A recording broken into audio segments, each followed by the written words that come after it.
এই মাদকের সাম্রাজ্যকে ধ্বংস করতে পারছে না। আজকের এই সুফিবাদী সুন্নি সমাবেশ থেকে মহাসমাবেশ থেকে আমরা সরকারের নিকট উদাত্ত আহ্বান জানাবো, বাংলার আপামর জনতার প্রতি উদাত্ত আহ্বান জানাবো। ইসলামের মধ্যে মাদক দ্রব্য হারাম, যে কোনো মাদক দ্রব্য ইসলামে হারাম ঘোষণা করা হয়েছে কিয়ামত পর্যন্তের জন্য। আজকে আধুনিক বিশ্ব সেটা মানতে স্বীকার হচ্ছে, বাধ্য হচ্ছে, যদিও বা তারা ইসলামকে নিয়ে কটূক্তি করে, কিন্তু ইসলামের অনুশাসন গুলো তারা একে একে এগুলো যে কল্যাণকর, এগুলো যে বিজ্ঞানময় মেনে নিতে বাধ্য হচ্ছে। ঠিক কিনা ভাইরা আমার?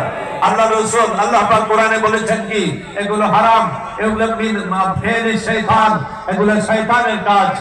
মাদক দ্রব্য গ্রহণ করা এবং জুয়া খেলা এগুলো কোনো মানুষের কাজ নয়, এগুলো শয়তানের কাজ। আসুন আমরা আশরাফুল মাখলুকাত মানুষ হিসাবে শয়তানের কাজ পরিহার করি।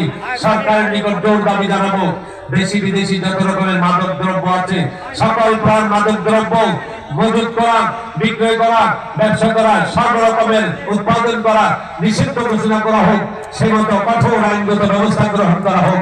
আজকে আমাদের এই সমাবেশের তিনটা দাবি এই বাংলার বর্তমান অবস্থার প্রেক্ষিতে যৌক্তিক কিনা আপনারা বলুন। আমরা এই বাংলার সরকারের নিকট দাবি জানাই, আমাদের এই যৌক্তিক দাবিগুলো বাস্তবায়নে সরকার জোর কদমে এগিয়ে আসবেন। আর সে তৌফিক কামনা করছি, আল্লাহ তৌফিক নসিব করুন। আল্লাহুম্মা আমিন। আসসালামু আলাইকুম ওয়া রাহমাতুল্লাহি ওয়া বারাকাতুহু।